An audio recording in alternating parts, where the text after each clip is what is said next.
Orchidia Pharmaceutical Industries proudly announces the ibuprofen can now be stored on the shelf at temperature not exceeding 30 Celsius for the proposed shelf life 2 years. ibuprofen is now stable with no significant physical or chemical changes at 30 Celsius for the proposed shelf life 2 years.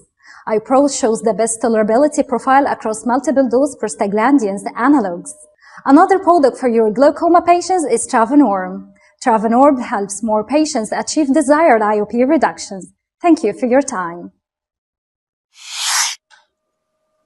Okay. Good evening, everyone. I hope you are all staying safe during these difficult days, and I hope you are all staying warm and dry in this very cold, rainy weather that's been hitting us for the past several hours.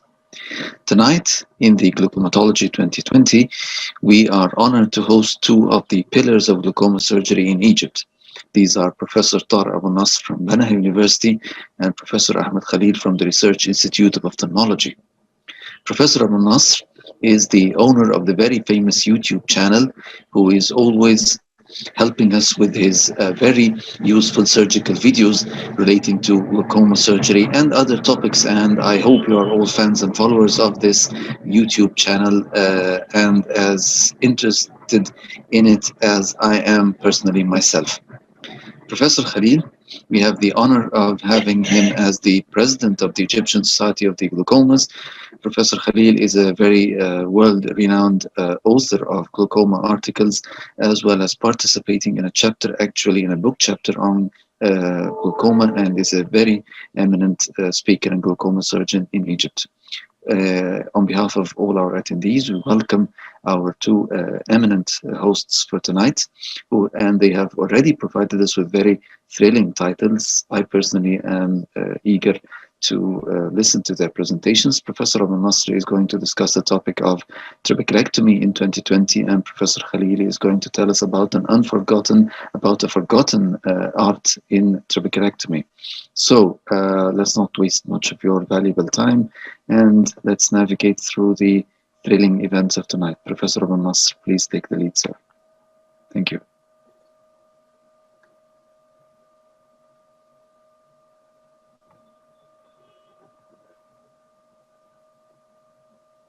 Professor Tarek? Yes? Please take the lead, sir.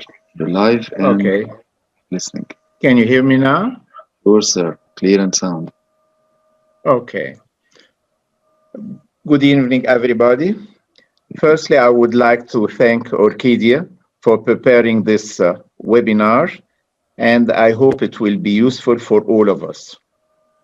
And I'm sorry because my pictures doesn't work, so I'm invisible for you, except my voice will be appearing.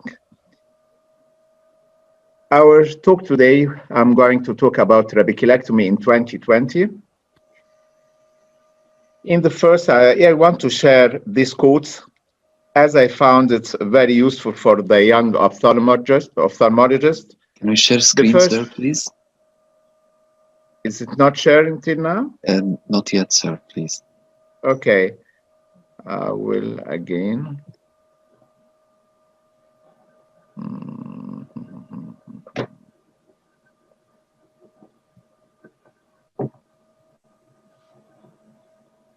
Yes, sir, it's coming up now. Yes, sir. Now we're done.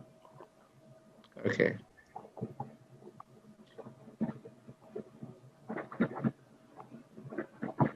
Now, can you see it or not? Yes, sir. Sound okay. Okay. I want to share these quotes because I found it very useful for the young ophthalmologist. The first quote is a surgeon is a doctor who can operate and who knows when not to. And the second one is decisions are more important than incisions. And the only thing better than learning from your mistakes is learning from other people's mistakes. Now we are talking about glaucoma. How large a problem is glaucoma? Yes, this is the large problem in glaucoma like this one. Because it's second leading cause of blindness worldwide, and there are estimated about 60 million people suffering from glaucoma, and around 9 of them who are blind as the result of it. These numbers are set to increase to around 80 million and by 2020, and will reach around 120 million by 2040. And the highest prevalence of the open-angle glaucoma sadly occurs in Africa. It's a early diagnosis of the angle glaucoma depends totally and exclusively upon the skills and experience of the doctor. Glaucoma is slowly progressive disease. Then you have enough time and chance to put a proper management protocol and change it according to the disease progression. According to the Forsman, among patients initially diagnosed with the manifest glaucoma, 15% of them were blind in both eyes. And sadly, another 26% were blind in one eye. And if we want to compare what's happening in USA and here in our country, in USA, the glaucoma patient treatment costs approximately $400 per year. But if this patient becomes blind, it will rise to around $2,800 per year. That's to say 10 times more. In other hand, in Egypt, the cost of the treatment is around 1,600 Egyptian pounds per year. But if this patient becomes blind, what do you think will be the cost? And this is exactly the economic motivation for the proper management of glaucoma in Egypt. So you must take your time to answer these questions before taking care of your patients. The first, does the patient have really glaucoma? Does the patient need treatment or just follow-up? Does the patient need surgical treatment? And lastly, does the patient need second surgical intervention? In glaucoma management, you must think carefully and deeply, or you will sink. What's the difference between glaucoma surgery and cataract surgery? Here is the cataract surgery. Usually it's just one-step procedure, and all the patients, or most of the patients, well informed on what to expect from the operation. Patient confidence is very high, as success rate is well established because surgery has strong reputation. Follow-up time after operation is very short, almost the same procedure with a limited variation, just removal of the lens and insertion of the artificial one. And the results are amazing and encouraging for both the doctor and the patient. Again, glaucoma, in the glaucoma surgery, the patient is not well informed and does not have realistic expectations results of surgery. Surgeon is under pressure to have the same spectacular results of cataract surgery. Patients do not appreciate the complexity of the operation and unavoidable need for ongoing long follow-up. Unrealistic expectations lead to the patient disappointment and the bad reputation of the operation, and sadly for the surgeon also. The glaucoma surgery, rarely it's a one-step surgical procedure. Many surgical alternatives like trabeculectomy, diode laser, non-penetrating, MIGS, and being a multi-interference surgery, second surgical intervention is not the fault of the surgeon or lack of his experience. On the other hand, a successful operation from the first sitting is depending not only on the surgeon experience, but also on many other factors like the patient tissue reaction, the stage of the disease, and the type of the surgery was used. And here is the evidence of the improved success rate after the second surgical intervention. The success rate increased about 65% to the 96% in the second surgical intervention. Now, you must know your target and you must shoot to cure like this young lady, but please don't be like this old man. Trabeculectomy was introduced by Cairns in 1968 and remains the most commonly performed procedure for the surgical management of open-angle glaucoma till now. And this lady, I examined her in the late 2018. This filtering operation was done by our dear professor, late Professor Dr. Osman Youssef in the 1969. And after 40 years, this operation is still functioning. And we can understand why some surgeons a few years ago were not satisfied and happy with the results of the traditional trabeculectomy, but really trabeculectomy 2020 is not the same anymore. So it's better to describe it as a modified trabeculectomy. The trabeculectomy is not just an operation, it's a plan. This plan molded with the multi-steps to reach the attempted goal. It's a long relationship based on trust between the surgeon and the patient, in which the surgeon should provide the patient with the appropriate, or let's say, the information that very beneficial about his operation and what is expected on the long term, and of course the possibility of the second surgical intervention. On the other hand, the patient must understand at their own level the details of the disease, the surgical strategy, importance of the following instruction, approximate success rate, the possibility of the surgical difficulties and complication. This trabeculectomy plan starts from the preoperative, which it's better to stop certain local drops, glaucoma drops like the prostaglandin, and to apply a mild form of cortisone eye drops like the fluorometholone. And of course, we are trying to modify the trabeculectomy, so we call it modified trabeculectomy. And close follow-up either with a medication or non-surgical procedure like a massage of the filtering bleb, suture lysis, and releasable suture. And the main important issue is the proper and prompt second surgical intervention when needed, in the form of needling, subconjunctival medication, and of course the bleb revision. To achieve the best results in treating patients with glaucoma, the patient must be a partner in their own treatment. And here's the strategy of trabeculectomy 2020. First, to ensure a steady flow of aqueous from the anterior chamber to the subconjunctival space, and second, to minimize tissue fibrosis to assure satisfactory aqueous absorption. We'll start with the first one, with the steady flow of the aqueous from the anterior chamber. When modified trabeculectomy, we call it T-shaped trabeculectomy.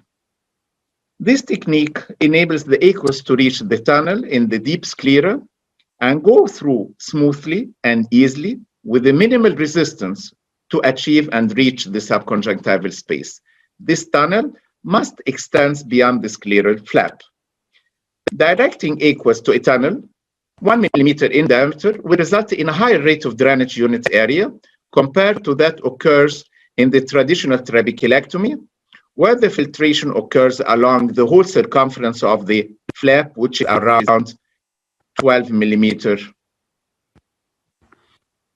So if we drain the extended subscleral tunnel into a lake, if we extend it, and here is the extended scleral tunnel, if we extend it to be a lake-like in this part, it will increase the surface area to enhance absorption, and this may add more success for the operative results. And so we call it in the letter T-shaped trabeculectomy. And here is the examples of the T-shaped trabeculectomy. This is the ordinary flap. Then after, we just make an 1 millimeter incision to make a tunnel in it.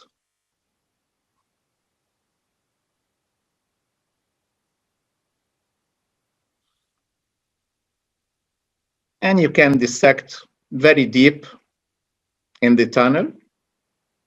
This flap is around the half thickness of the sclera.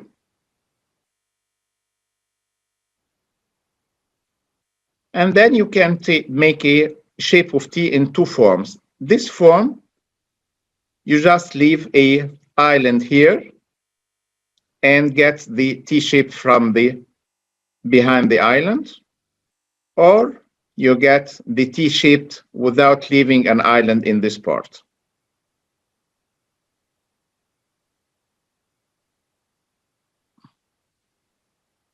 Here is the end of this one. Here is the T-shaped form without leaving an island here. But I prefer this type of the T-shaped trabeculectomy where we can leave an island here to take a stitch in it. And here is the end of this suture, and here is the T-shaped form. And here is the end of the procedure, and here's the T-shaped form of the trap. After ensuring a steady flow, we go to the next step, is to decrease the tissue fibrosis to assure satisfactory aqueous absorption. We have the tissue absorption in two parts. The first one is the subconjunctival space. We want to reduce the fibrosis in this area. And in the second one is the subscleral flap fibrosis in this area going to the subconjunctival space. First, to reduce the subconjunctival fibrosis, we are using the physical barrier like the olidine or the chemical inhibitors like the subconjunctival injection of the mitomycin 5-fluorouracil or anti-VEGF like Avastin. We'll start with the collagen matrix, olidine. It's a porous structure, encourages the conjunctival fibroblast to grow into the pores of this olidine material and secrete connective tissue, which is the form of the loose matrix, and this loose connective tissue will reduce scar formation. Now we are using the same technique, but with a slight modification. Here's the T-shaped trabeculectomy. After making the T-shaped, here is the T-shaped. We take a stitch with a slight modification. Instead of taking stitch in this corner, we just go 1 millimeter inside and take the stitch in this island. I make it in a slow motion. The same will done in the second part, and finishing with the trabeculectomy and peripheral iridectomy, and get the next, the second stitch. And here is the scleral bridge-like, hoping that it will help to get the aqueous smoothly to the subconjunctival space. And here's the olidine with a tongue-like in this part. I make it a tongue-like to push this tongue under the scleral flap, hoping to connect the subconjunctival to the subscleral space. Another application, which is in chemical inhibitors, the mitomycin application. Traditionally, we are using a sponge application of mitomycin, but now we are using the subconjunctival injection in the beginning of the surgery. In the beginning of the surgery, we just inject the mitomycin and push it to get in the upper fornix, and this allows us for precise delivery of the desired amount of the mitomycin. And of course, we are no longer worried about leaving a part of the sponge behind, and it will shorten the operation time for about 2 to 3 minutes for the application of the sponge in the traditional method. And we inject around 10 microgram to 40 microgram of mitomycin, depend on the patient risk character, like the scarring, thickness of the conjunctiva, tenon capsule, and scarring from the previous surgery. Lastly, with the ischemic bleb is also common with the using of mitomycin, and this ischemic bleb will produce the VEGF, and this VEGF will make a new vessels formation and encourage more fibrosis. So if we are using the anti-VEGF Avastin, This avastin will block the VEGF and may prevent more fibrous tissue formation. And we did it from about 6 years now with a paper, augmentation of subconjunctival avastin with the mitomycin. And here's the example to inject at the end of the operation with just injection of the subconjunctival with the blunt cannula under the conjunctiva. It's a avastin. Now we go to the next part with the decrease the subscleral flap fibrosis. And here is the application. We can decrease this part of fibrosis. At this part, we can decrease the fibrosis by either proline thread 60 or mattress 10-0 nylon suture, which is invented by Professor Dr. Ahmad Mustafa, or polyester 5-0, we call it the cow hitch knot, or with the virgin 8-0, and we call it the bow tie knot. We go first with the physical barrier with the proline suture. It's normal, the T-shaped trabeculectomy. We take a proline suture and make a knot like. And this knot, this sharp edge can be rounded by applicating a heat and introduce the flap in the tunnel with the knot from one side and the routing part with the other side, and make a stitch in between to secure it in place, hoping that it will help fibrosis and enhance the percolation from subconjunctival space, subscleral space to the subconjunctival space. Another modification done with the Professor Dr. Ahmad Mustafa, which is subscleral flap suture 10-0 silk mattress suture. And another modification, which instead of being horizontal, it can be vertical. Here is the Ahmad suture stitch, but actually this is a case of the non-penetrating knot trabeculectomy, but it's the same principle. We get a stitch crossing under the flap, hoping to elevate the scleral flap and minimize fibrosis subscleral. And here is the suture. It's in the form of mattress suture. This is another suture. Instead of being horizontal, we make it vertical, and also it's a case of non-penetrating deep sclerectomy, but it's the same with trabeculectomy, and hoping that instead of being horizontal, it will be vertical, hoping that the aqueous will filtrate in this direction, which we want this direction more than the horizontal one. Now we go to the cow hitch suture. Cow hitch suture in the form of the traditional flap. I make a just form of this cow hitch suture, and here is the flap.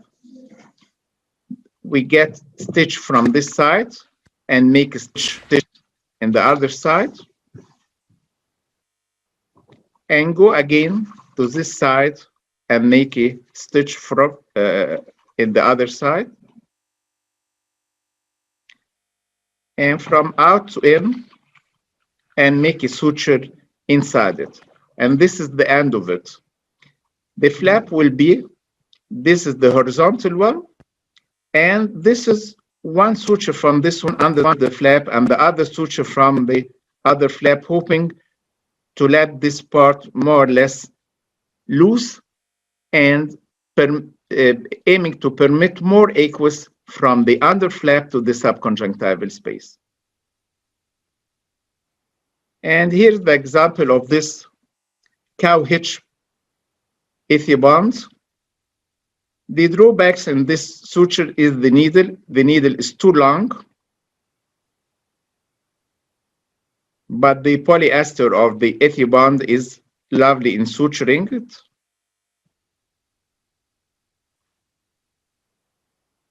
it's the same. It's a blue stain, and this is without stain. It's the same as 50 polyester.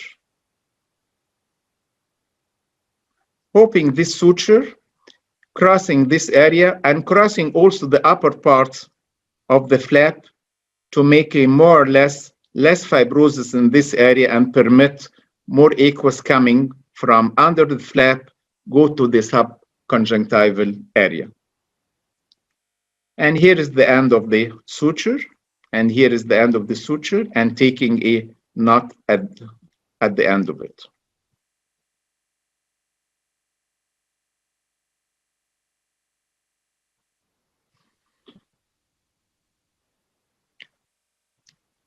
For surgeons who prefer the T-shaped trabeculectomy, we modified this suture.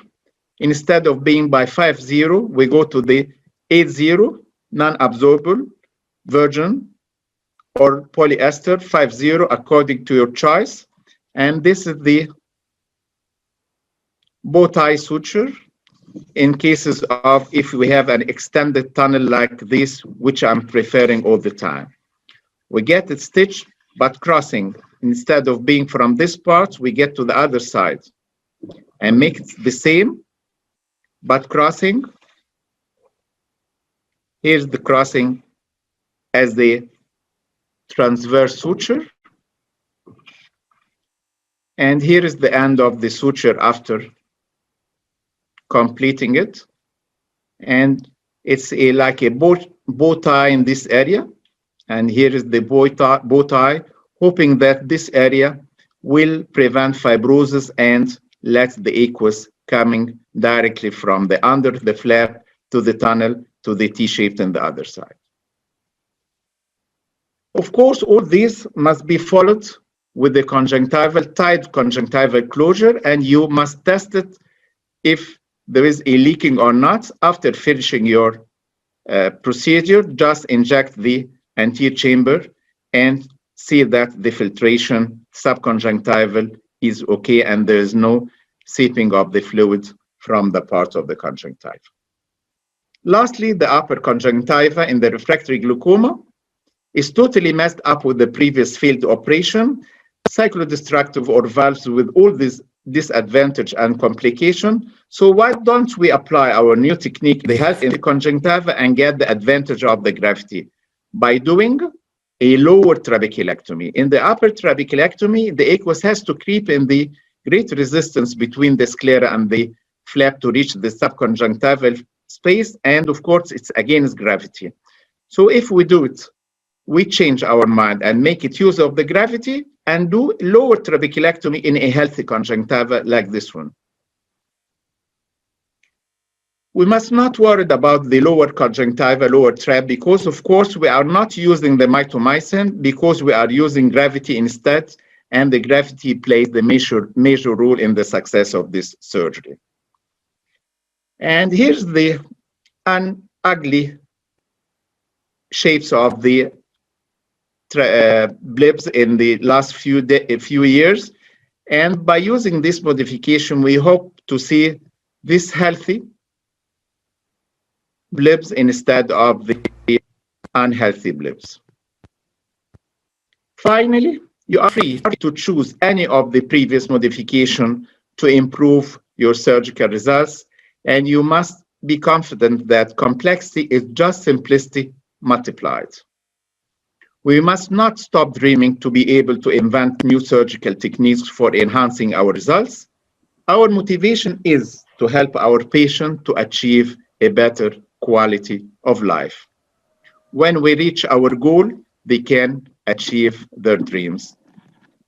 Lastly, you must remember that you cannot learn to swim or do surgery by only reading a book or watching a video. Thank you very much.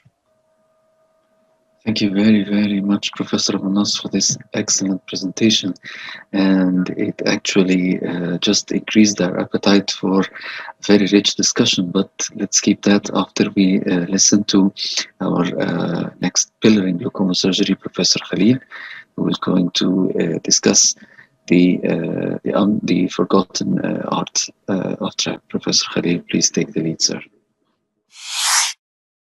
Hello, Doctor. Greetings from Orchidea Pharmaceutical Company. I hope you, your family, and all your beloved ones are safe and in good health.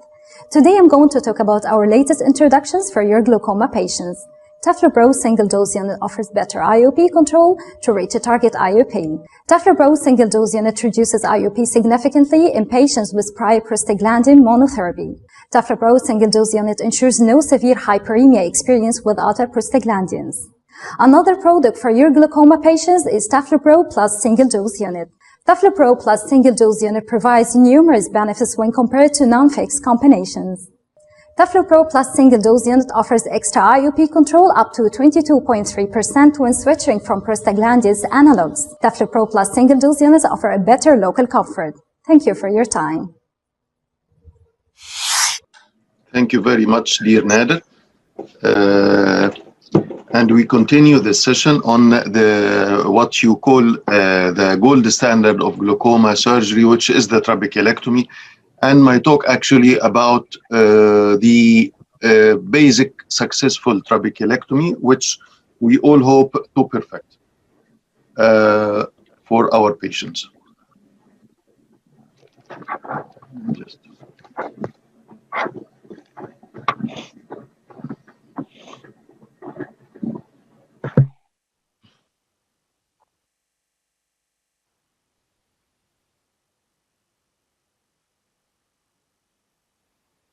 So the unifying goal of any glaucoma surgery is to lower the intraocular pressure to preserve visual function. We have to find ways for the surgery to have the robustness we seek in intraocular pressure lowering of a penetrating surgery, yet with a high safety profile comparable or can even be better than the non-penetrating surgery. Trabeculectomy with no adjunct. I actually, in the past maybe 20 years, I have used the antifibrotic agents in very few countable cases along the years, and never in as a primary step in any of the glaucoma cases of, yes, our area of the Middle East and with some African patients. So we start from the beginning of the preoperative examination. We have to examine, as everything in medicine and in surgery, preoperatively our patient very well. The assessment of the conjunctiva and periocular tissues is of utmost importance. We have to look for cicatricial disease because the conjunctiva is very important tissue in the glaucoma surgery. So looking into cicatricial disease, dry eye or other cicatricial disease might raise our attention that this surgery might not be suitable for this patient. Similarly, previous incisional surgery. In many instances, you go in for a surgery and then you find in your surgical site a previous surgery which you cannot work over the previous surgery and you have to find another place. So you should not find this site as a surprise when you start your glaucoma surgery. Active inflammation should be looked for because if it is there or if there is any vascularization, then again this negates our plan. Maybe this is a neovascular glaucoma which we missed to diagnose in the beginning. So active inflammation and neovascularization, even tinier than this, should be well looked for before opening the eye for a trabeculectomy. And then any concomitant ocular disease that might interfere in other ways with the glaucoma surgery. So all these factors play a role in our decision making. The optic disc affection, the visual field loss, and how deep is it? The functional ability of the patient. Is this patient able to move around with his eyesight, and how far is he able to? And the rate of disease progression. So again, these four items play a role in our decision. The anesthesia, actually, if I have the choice, which is not there anymore in recent years in the current practice of most hospitals, we all now work actually with retrobulbar anesthesia, but if I have the choice, absolute choice, then I would go for general anesthesia. The issue is that to get away from the conjunctiva, ideally we work on untouched conjunctiva even by any subconjunctival injection. So the request I do for the anesthesia consultants working with me is, please go as back as possible in your peribulbar as you can and as less as you can. The surgical exposure, we have to look for an appropriately sized lid speculum, not a speculum that can pressurize the eye or increase or disfigure the eye structure. And then the corneal traction suture, which is the gold standard now for most glaucoma surgeons. And this is the glaucoma, the planned glaucoma site we are planning to work on.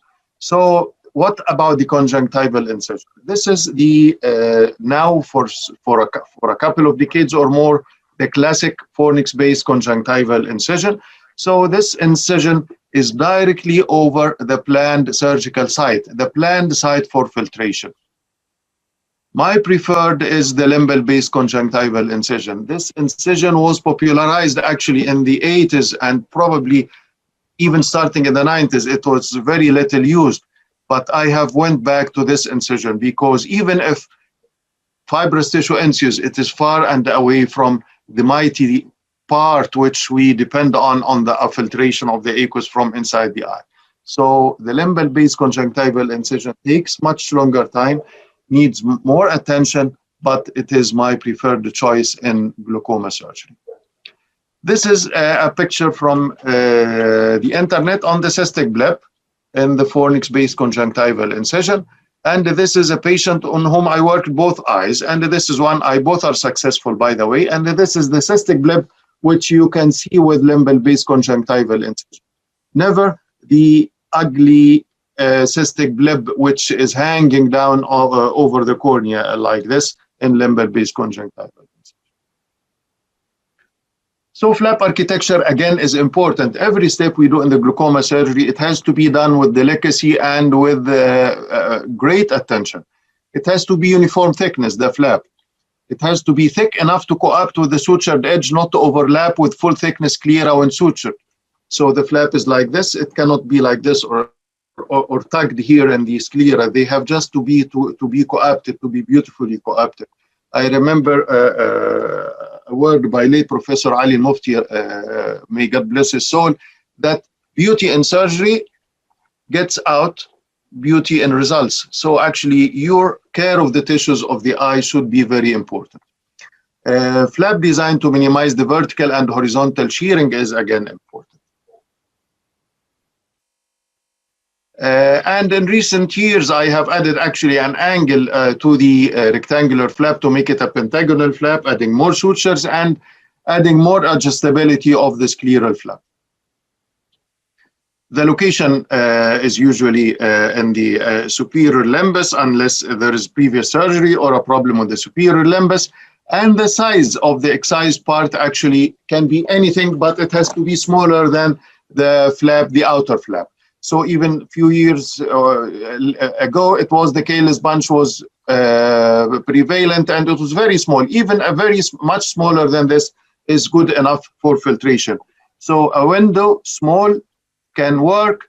Very large, it doesn't work because it gets you very close to the fibrous tissue of the outside. So you have to have this barrier on either side of the deep sclerectomy or deep part of the trabeculectomy. The flat closure, I always aim at tight closure, and I mean, yes, tight closure.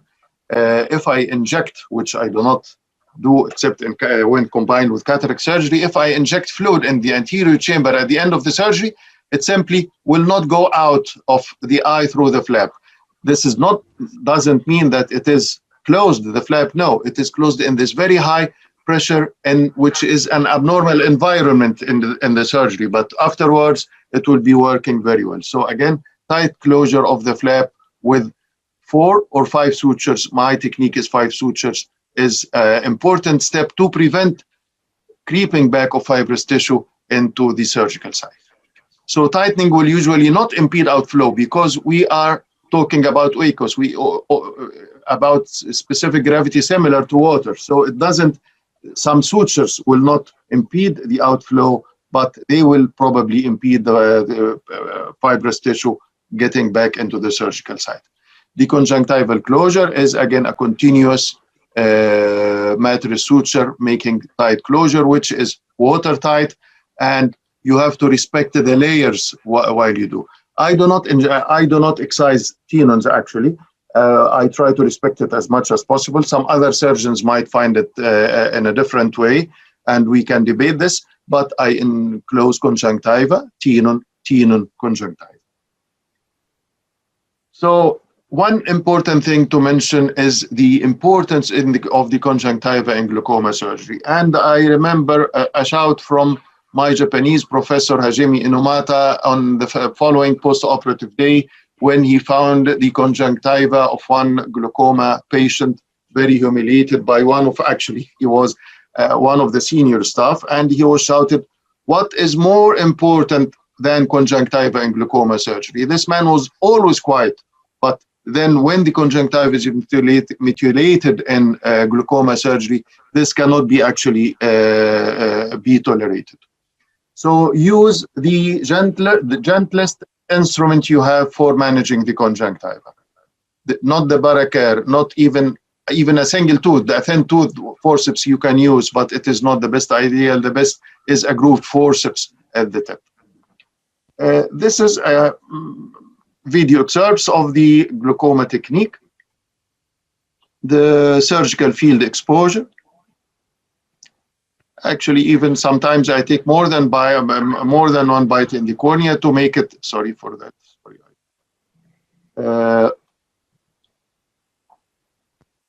To make a gentler traction on the cornea, and now the cornea is pulled smoothly down. And this is the limbal-based conjunctival incision, maybe 8 to 10 millimeters back from the limbus, if this is feasible. And gentle dissection, again respecting the panels. And you see now it has gone so far anterior, and there is minimal bleeding actually, because respecting the layers of the dissection, whether the conjunctiva or the tenon. And then again, other traction sutures for the conjunctiva. This is time consuming, yes, but it pays back for the result.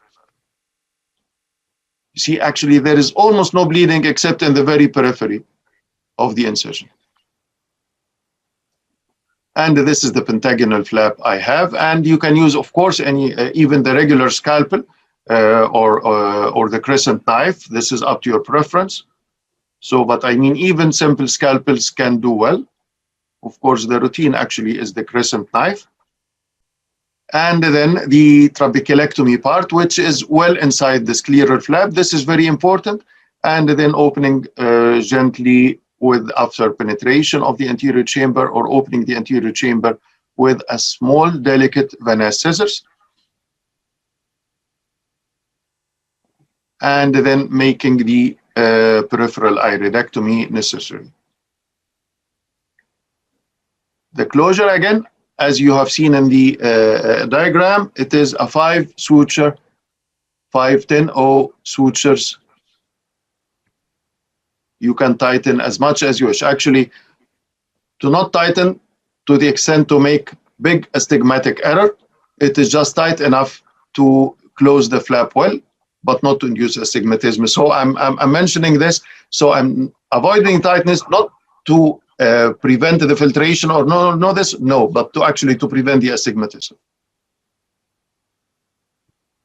So again, tightening does not, in this technique, does not play a role in the outflow of the aqueous along the post-operative months. And then closure of the conjunctiva by matrix suture. And this incision is can be barely detectable after a few months.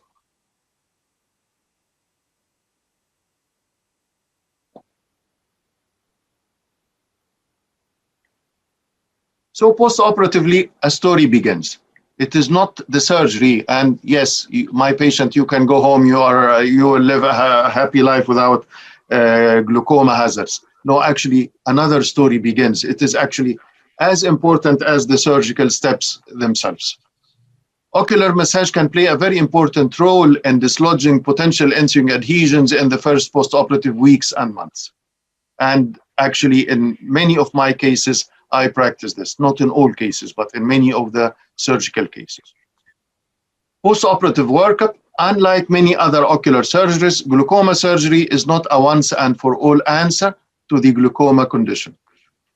Close monitoring is in the first postoperative weeks and months is an integral part of and is as important as the surgical procedure itself. The surgical procedure, 50%, the postoperative course is another 50%. This might entail the need for some form of intervention ranging in spectrum from some adjustment of the postoperative treatment, ocular massage, to various forms of bleb revision. So, when paying care to certain details, custom tailored for the surgeon and each surgeon's hands and individual patients, subscleral trabeculectomy can be an effective tool for reducing the intraocular pressure to desired levels with minor and rare intra and postoperative complications. So this is for this presentation, and thank you very much. And we are looking forward to your questions and the tough discussion of Professor Nader. Professor, thank you very, very much for this very informative and excellent presentation, sir. Really delighted to hear it. So I think our sponsor have something to tell us now. Orchidea Farm. Okay, is Orchidea Farm ready? And if Orchidea Farm is not ready, might we start our question and answers? Proceed with the question and answers. Okay. Now, at the very beginning, of course, we would like to very heartily thank our hosts tonight for these excellent, very informative presentations. And then I would like to stress the fact that I am so eager to ask multitudes of questions. And let's start with the very interesting and I would dare say debatable topic of a T-shaped trabeculectomy is Professor Elnasr. And I would like to ask a very interesting question which comes as well from the audience is, what would be the difference between a T trabeculectomy and a deep sclerectomy? We know, of course, that conceptual wise the deep sclerectomy is about creating a trabeculodesmate window that filters the aqueous humor without penetrating the anterior chamber. For this is a well-documented difference, of course, between a penetrating trap and a non-penetrating trap. But in essence, when we, or let's say theoretically, if we dissect a T-shaped tunnel underneath the scleral flap, we're actually short-circuiting the pressure controlling effect or the trap door effect of the scleral flap on the filter. So does this by any means increase? The first question would be, what would be the role of the superficial flap in pressure control? In other words, does tight closure of the superficial flap then affect the quality of the filter in T-shaped trabeculectomy, if I may reformulate the question?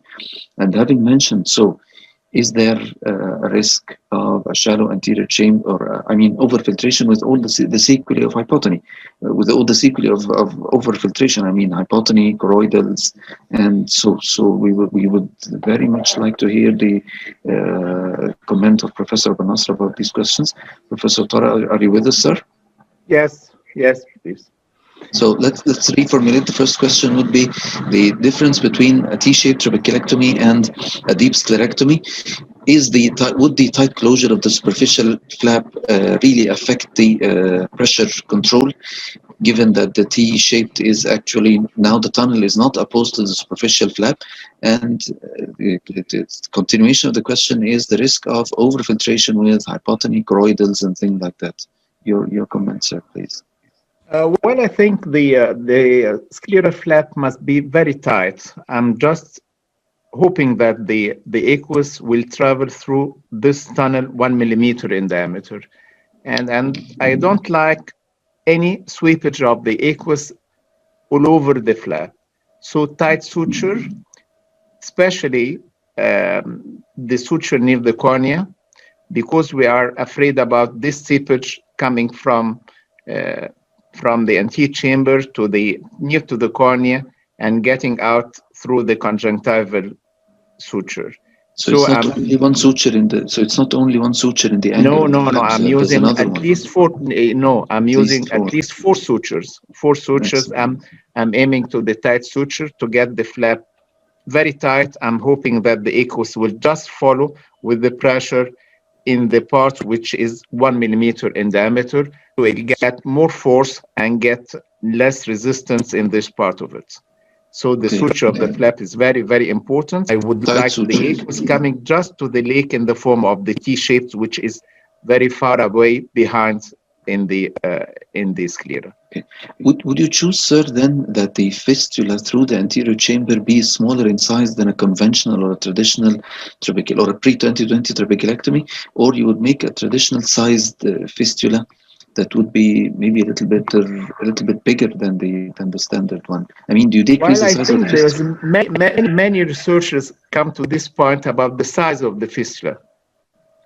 The size of the fistula, 0.75 millimeter, that's quite enough. No, I mean, with trabeculectomy, there's no difference, sir. No, just smaller. It doesn't matter to me the size of this fistula anymore, because 0.75 millimeter is quite enough for me. And this small size fistula will give us the chance to make a very small peripheral iridectomy, not a wide peripheral iridectomy, because if you are making a huge size trabeculectomy, you must get a huge size of the iris, because you are afraid about clogging of the iris in this fistula. Sure. And I think that peripheral iridectomy, it's ideal to make it a horizontal manner to get the pillars of the iris not entangling in the wounds of the fistula. Sure. What about the risk of or the instance of hypotony, sir, with this T-shaped trabeculectomy, sir? Well, actually, I'm never see one case with the hypotony, because I'm very, very tight suture, and I'm not using a mitomycin sponge or something like that. I'm using the subconjunctival suture, not anymore with the traditional sponge of it. And not with the subconjunctival injection? Conjunctival corneal suture, I'm caring about too much, caring about the seepage in this at the end of the operation, that there is no seepage of the aqueous through the corneal conjunctival suture. Okay, so when we use a T-shaped trabeculectomy, you don't use an anti-metabolite or an anti-VEGF, sir? No, I'm using the mitomycin in the form of the subconjunctival. Subconjunctival with the T-shaped trabeculectomy. Yes. I'm stopped using with the sponge anymore. Okay. Now this technique, now we're creating almost two scleral flaps. So have you applied this technique, sir, in juveniles or in congenital glaucoma, because it's a very interesting issue? Yes, I'm using this technique in all cases needs trabeculectomy, either in the adult or in the children. Great, but the children, I'm more or less I'm using with it the trabeculotomy with the trabeculectomy. With the T-shaped, I'm using a trabeculectomy with it. Okay. Would there be any length for the vertical arm of the T that you would recommend, sir? 4 millimeters, 3 millimeters? Any recommendations about dimensions? No. Just the tunnel must exceed the flap, and the flap I'm nearly 4 times 3 millimeter or 4 times 4 millimeter, not more than that. Now, we are honored, of course, sir, to have you as our mentor, and we know that you have and still is mentoring a lot of students. So, in your opinion, sir, this T-shaped trabeculectomy, is it an art for highly educated and trained glaucoma surgeons, or could you rely on beginners to do it? Let me say clearly that in the first step, it's hard to do it. But after sometimes when you are using the scleral dissection, you can use it very simply to use the first step with this, which is the scleral flap, then go to in a tunnel. I think in the first 3 to 4, not more than 4 times, it will be more or less tricky. But after that, I think it's a normal person, normal experienced surgeon can do it very easily. Okay. It's a very, very little learning curve. It doesn't need a more learning curve.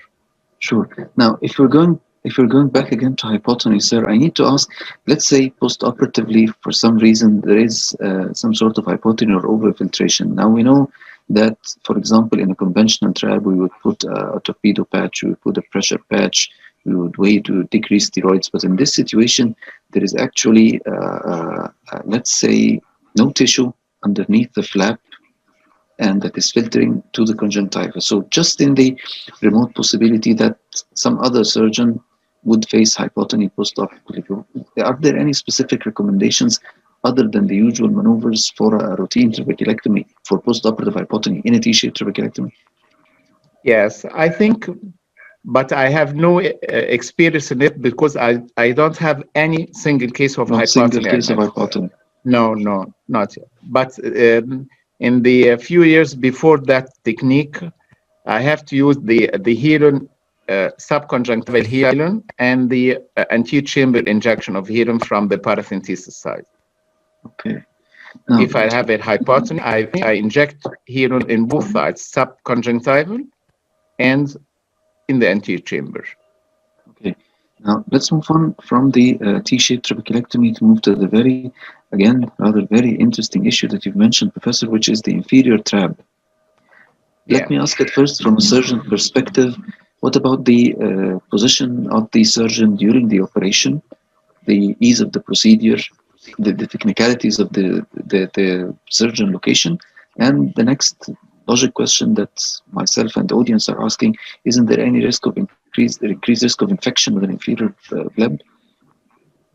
So I'm using the inferior trap for more than 2 years now, and I did around 28 cases inferior trap because of the upper part of the conjunctiva, which have no space for either tube or another trap.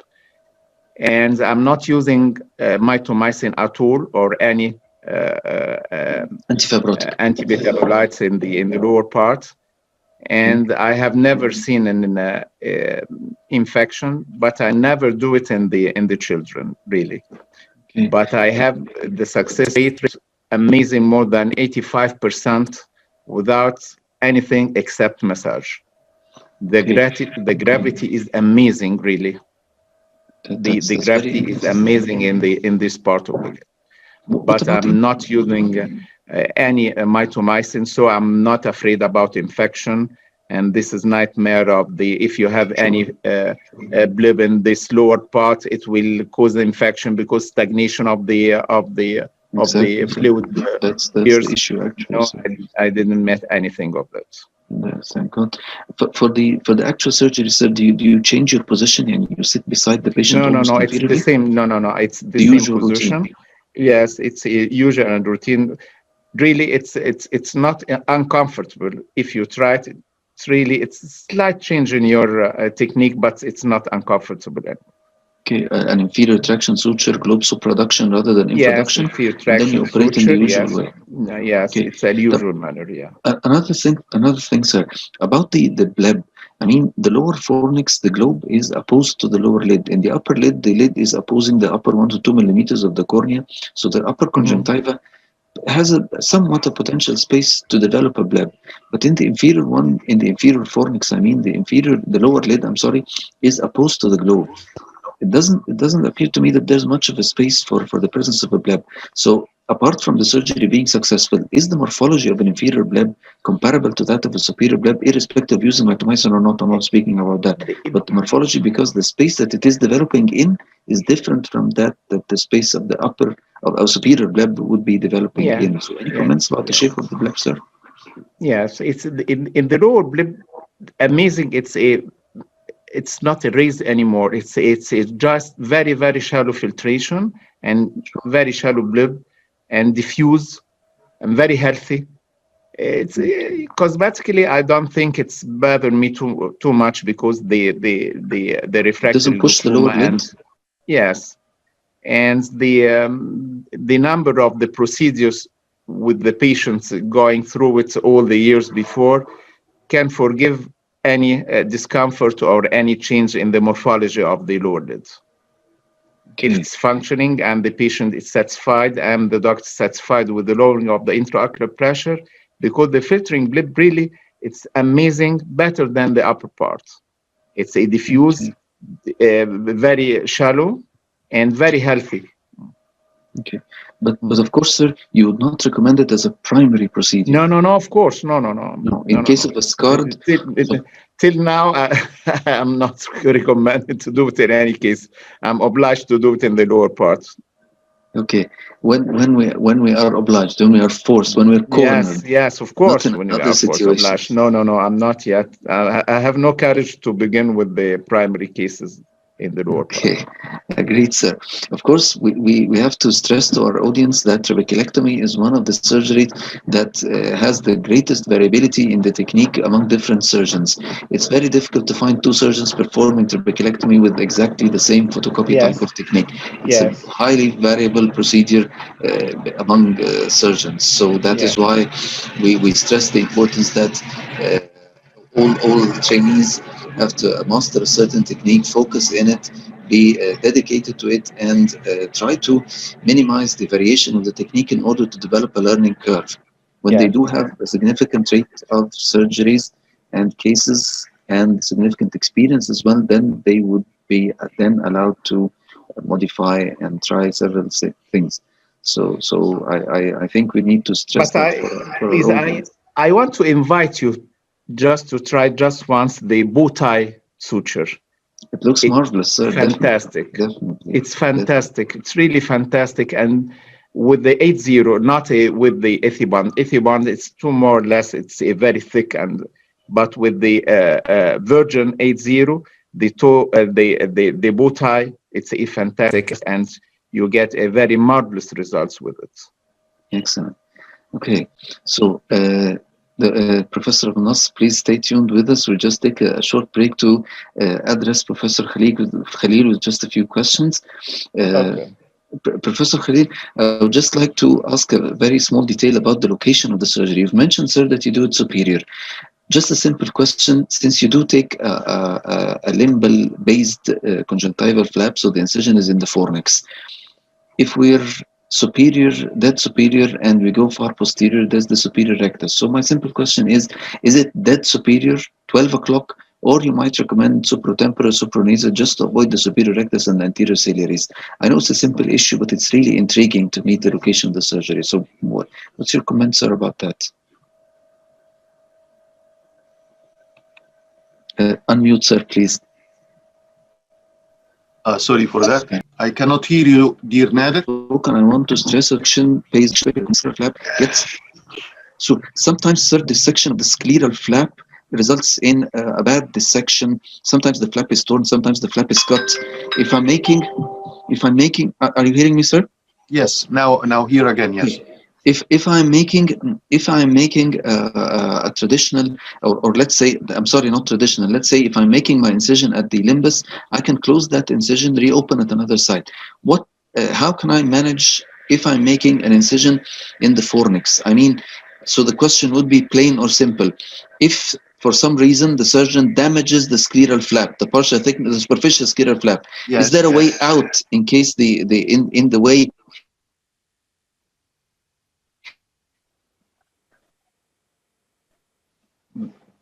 The sound is interrupted, but if I can get you well, you need to move to another area and make another superficial scleral flap.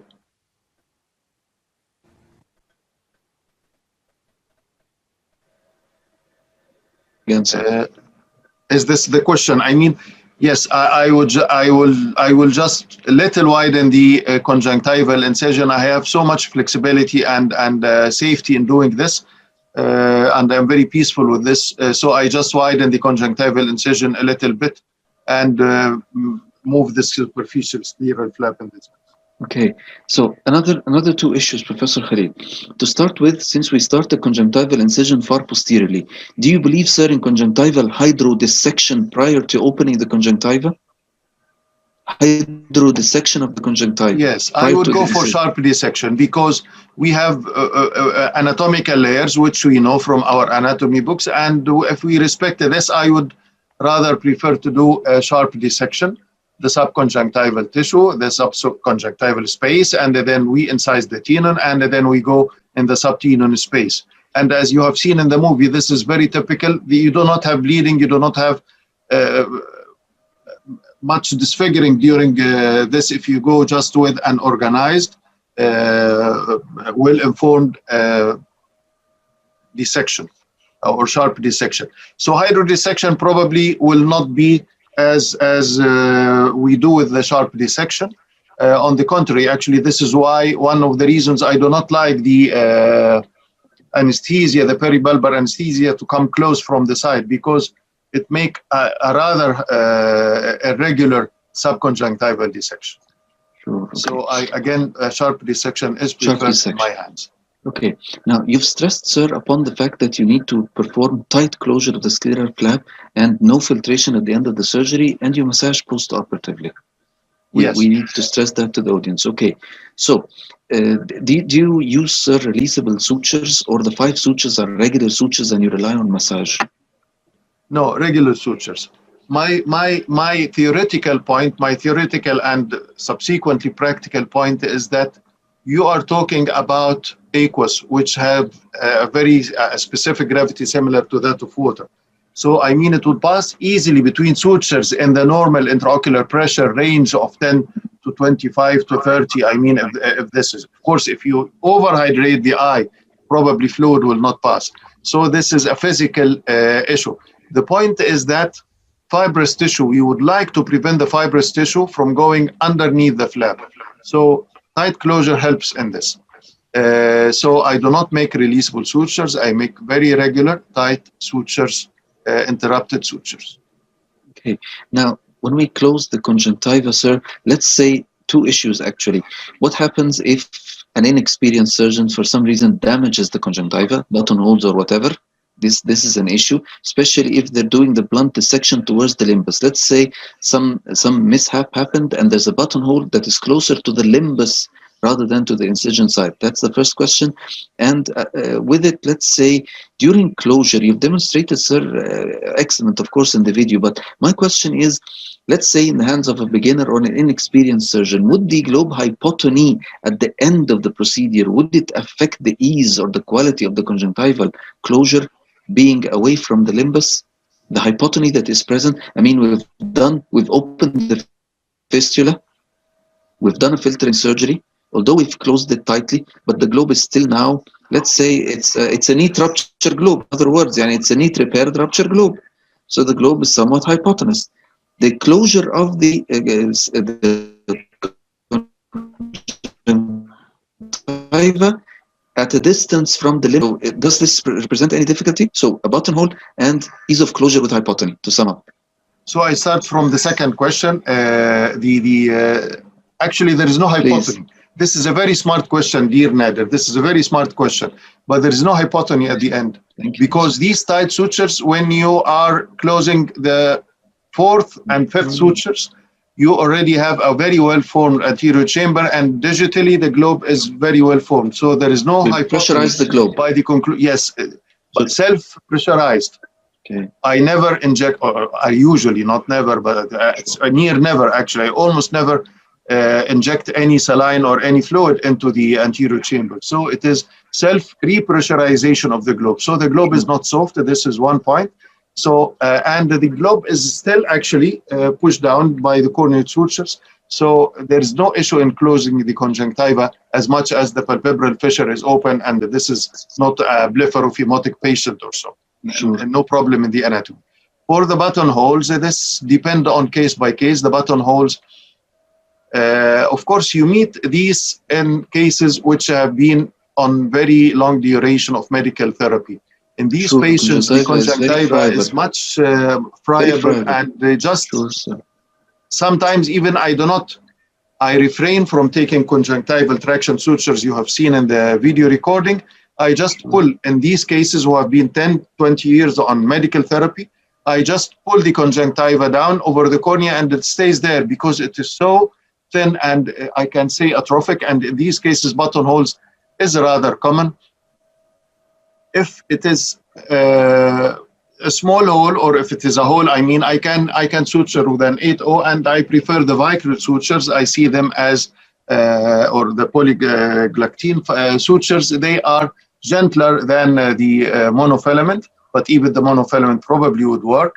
So I close the buttonhole. Sometimes the hole is tiny, or I feel that if I close the hole by the cutting edge of the needle, the hole would widen. And in these cases, actually, I just leave some buttonholes. I just leave them as they are, in order to avoid bigger damage. And then I cover the eye for maybe a day more or so. And usually they epithelialize within a few days, and there is no issue with that. But this is, I'm talking about tiny holes. Big buttonholes, then we will talk about conjunctivoplasty and bringing a conjunctival flap from other areas. I rarely meet this actually. So again, a tiny hole, you can, if you feel that, because you put the suture, you put the needle, and the needle will make even more trauma to this very atrophic conjunctiva. So for small holes, if you just leave, I think it will be safe with few days bandage. Sure. Now we've discussed the art of trabeculectomy, generally speaking. Now we'll need to listen to the comments of our hosts about the application of their techniques to different types of glaucoma. Let's say pseudoexfoliation, neovascular glaucoma. We need to, of course, the question is simply not does it work or it doesn't work. That's a simple issue, definitely. But we need to know, does it work or does it not work? That's an issue. And let's say a specific comment or a recommendation from an expert in specific types of glaucomas using the techniques. So let's start with our dear Professor Elnasr. Your opinion, your comments, sir, please. Well, I think the only difference in the application of the antimetabolites in the neovascular glaucoma or refractory glaucoma or recurrent glaucomas, I'm using a concentrated mitomycin more than usually I'm using. And at the end, I'm using the Avastin in these cases all the time.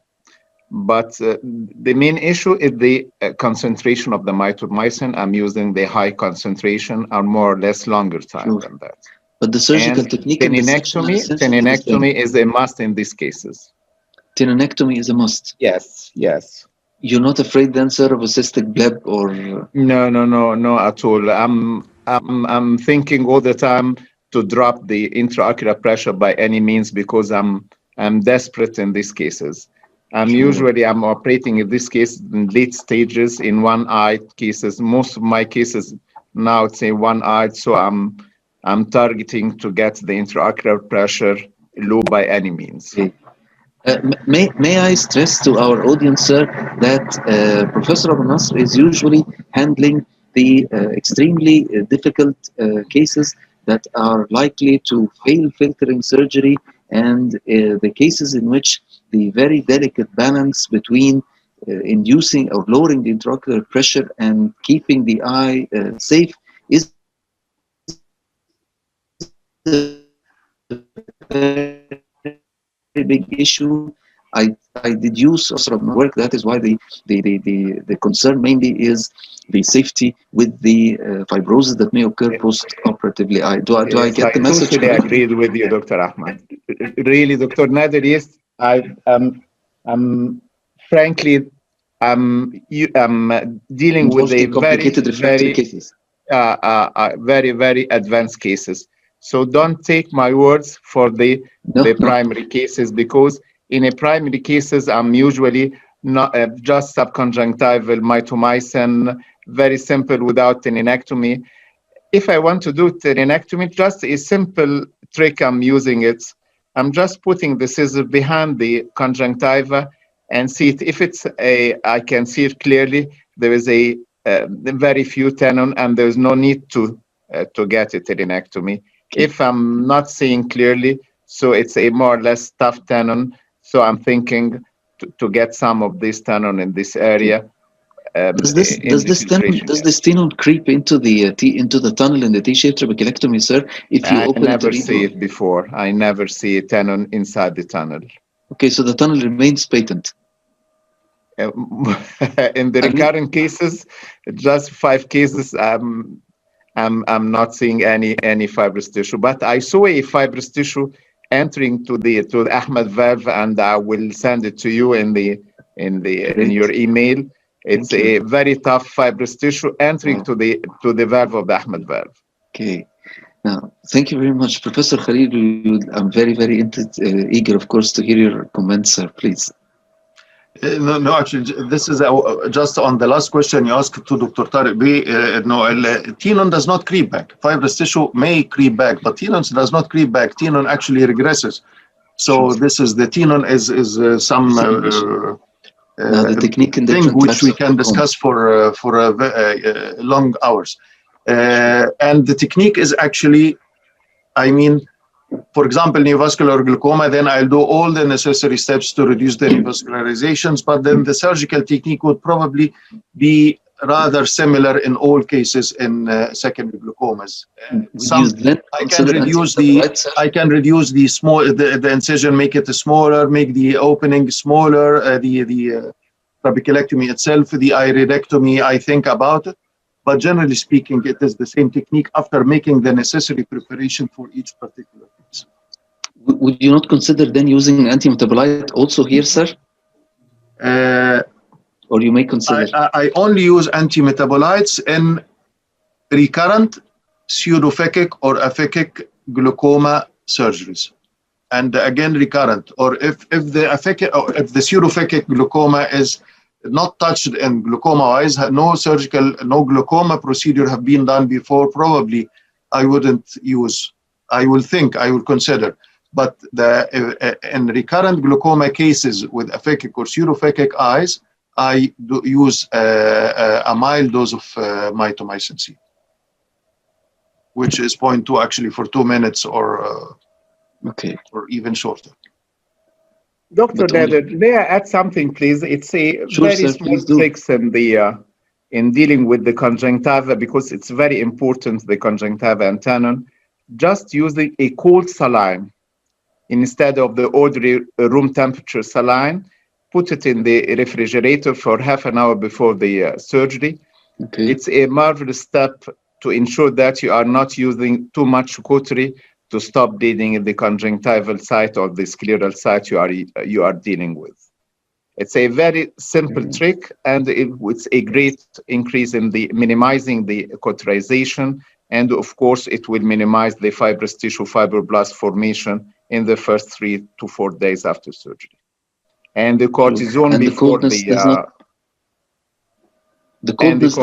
eye drops before surgery also, it's marvelous for it. Okay, and the coldness does not affect the viability of the tissues intraoperative during the surgery? No, nothing. It's anesthetic. It's likely it's anesthetic also. It's not so cold that it's not a temperature. It's just 3 to 4 degrees below the room temperature. It's causing vasoconstriction, because if you are using a phenylephrine or something like that, it will cause pupil dilator and will disturbing all the other tissue in the iris. But the cold saline, it will get you a better results in it. Yes, and on another note, Bardo, to add to the cautery, this is a nice trick to hear. And by this. Yes, actually, no, just a small comment to add, Dr. Tarek, cautery, excessive cautery is one of the steps that one would like to avoid by all means, either in the conjunctiva or in the episclera. Yes. Yes, so I mean, we are talking about beautiful incision, beautiful dissection, etc. Even if you do it in the episclera, this is, if I have to do it with a strong bleeder, for example, a penetrating episcleral vein or aqueous vein, and then I have to do strong cautery in some cases. Actually, the best is just to wait for some minutes, long minutes, in order for the tissues to come back to near normal. Otherwise, all the incisions and all the steps will not be as we wish for. So, yes, we agree on this. Okay. Very well. Sure. Okay, I guess we're running late, and if we continue discussing with our hosts, we would exhaust them and we would exhaust our audience. So unfortunately and very sadly, we'll have to conclude this very, very interesting for myself and I hope for the audience discussion with our marvelous hosts. In the name of all our attendees and our guests, we would like to very heartily thank our hosts, Professor Tarek Elnasr and Professor Ahmad Khalil, for these excellent talks and presentations and for sharing with us their vast knowledge and experience about glaucoma surgery. Thank you very, very much. And for all our audience, thank you very, very much. Apologize for keeping you late. Please stay safe and stay warm, and good night. Thank you very much. Thank you, Dr. Ahmad. Thank you very much, Dr. Nader, for this. Thank you very much. Thank you for joining, Dr. Tarek. It was a real honor to have you in this session, Dr. Tarek. It's an honor for me, Dr. Ahmad. Thank you very much. Thank you, Dr. Nader. Thank you.